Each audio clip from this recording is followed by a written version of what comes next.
ለምንድነው እንደነዚህ አይነት ባለጌ ጋጠወጥ እምነት አልባ የሆኑ ሰዎች ልባት የማይሰጣቸው? ለምንድነው? የዚህ ልጅ አካውንቱ ብቻ አይደለም መላሱ ሊዘጋለት ግድ ይላል። ይሄ ልጅ ያለበት አካባቢ ያላችሁ ሙስሊሞች አላችሁ እርግጠኛ ነኝ።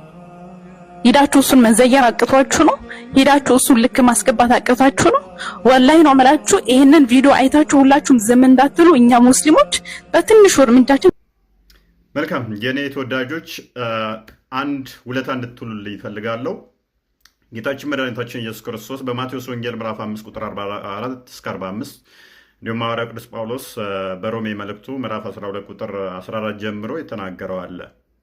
ለሚያሳድዷችሁ ጸልዩላችሁ፣ ለሚረግሟችሁ መርቋቸው ይላል። እችን እህታችንን ብንመርቃት ምን ይመስላችኋል?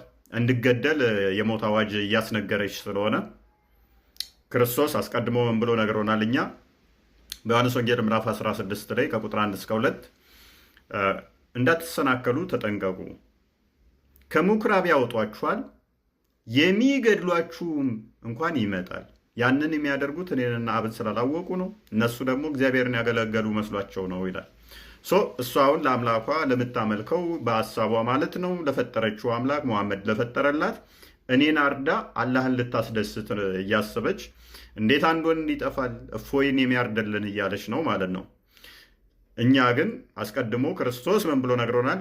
እኔን የምትከተሉ ከሆነ ከምኵራብ ያወጧችኋል ይገድሏችኋልም ብሎ ነግሮናል።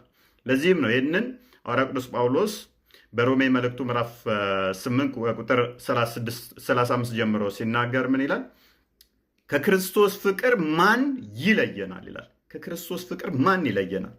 ራብ፣ ስደት፣ መከራ፣ ጭንቀት፣ ፍርሃት፣ ሴፍ ማን ሊለየን ይችላል ይላል። ማንም።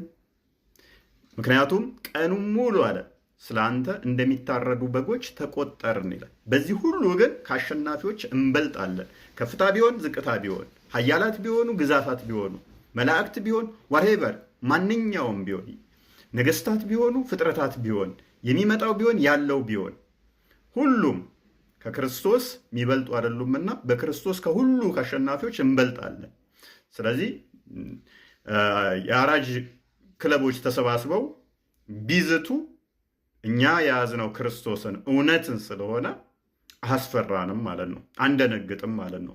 ሙሐመድ ግን ምን ይላል?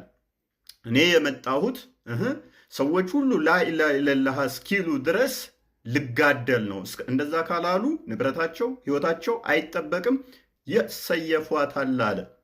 ያው እንደምታዩት አዲሱን ሳይ ሙስሊም 21 ኤን መመልከት